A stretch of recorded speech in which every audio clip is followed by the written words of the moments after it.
14 Kashmiris, including Irshad Ahmed Dar, Sayyid Shakir, Nadeem Zaman, Jahangir Ahmed, Adil Hussain, Mohsin Ahmed, Shahnawaz Ahmed, Faisal Mushtaq, Shakur Farooq, Shahid Ahmed, Mohsin Nabi, Uwais Ahmed, and Azaj Ahmed in Srinagar, Shopia, Pulwama, and Kulgam areas of the Indian-occupied Jammu and Kashmir. Pakistan strongly condemns the unabated extrajudicial killings of Kashmiri youth by the occupation forces in Indian-occupied Jammu and Kashmir. These occupation forces have martyred more than 110 innocent Kashmiris during the past 5 months alone. The BJP leadership must realize that it is directly responsible for these politically motivated, arbitrary killings of Kashmiris by the Indian security forces. International law prohibits the arbitrary deprivation of life and extrajudicial killings.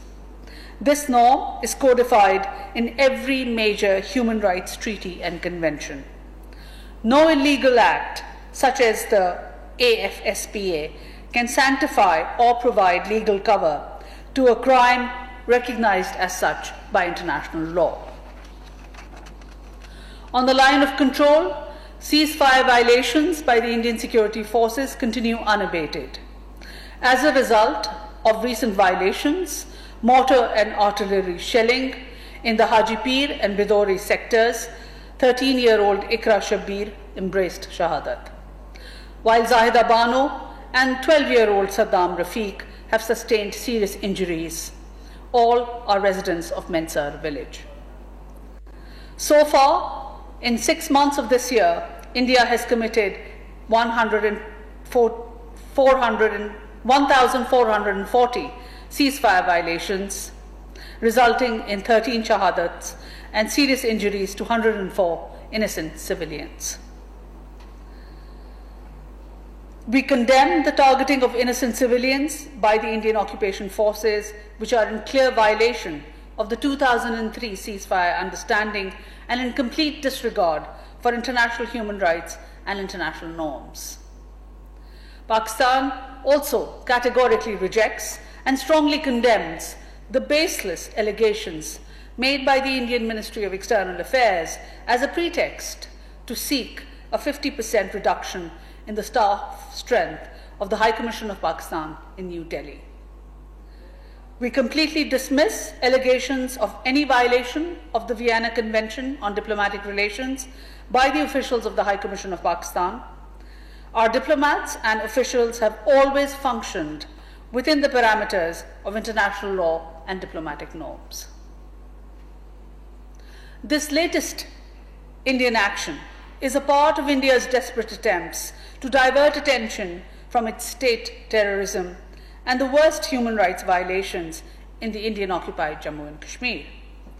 India would be better advised to focus on its internal and external issues rather than creating diversions at the cost of peace and stability in South Asia.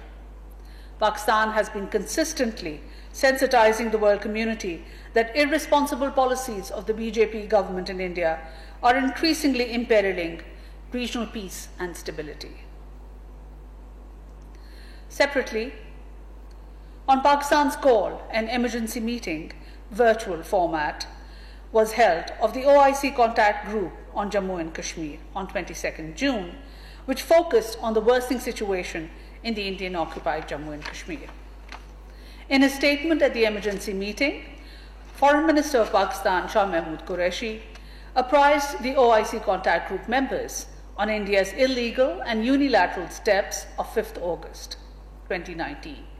He stated that the RSS-BJP dispensation in India was bent upon perpetuating India's illegal occupation of Indian-occupied Jammu and Kashmir to pursue its Hindutva agenda. The Foreign Minister also welcomed the important pronouncements made by the OIC and its human rights body, IPHRC, which rejected India's illegal actions in occupied Jammu and Kashmir. The Foreign Minister also highlighted that the adoption of the ministerial communique by the contact group further manifests the OIC's commitment to the Kashmir cause. The unanimously adopted communique of the OIC contact group on Kashmir reaffirmed its support for the legitimate struggle of the Kashmiri people, for realization of their inalienable right to self-determination and freedom from Indian occupation.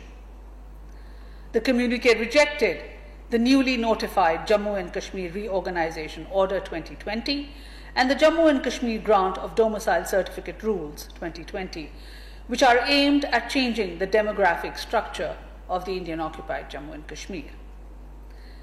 The communique also expressed concern over India's intensified ceasefire violations on the line of control.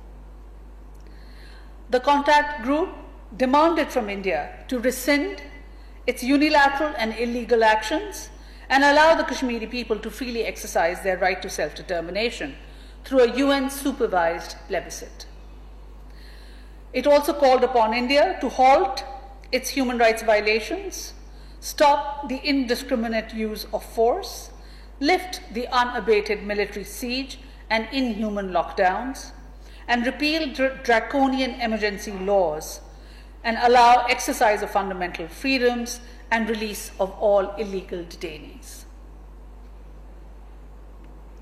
It also asked India to stop any move towards changing the demographic structure of the Indian-occupied Jammu and Kashmir, as they were illegal and in violation of international law, particularly the Fourth Geneva Convention.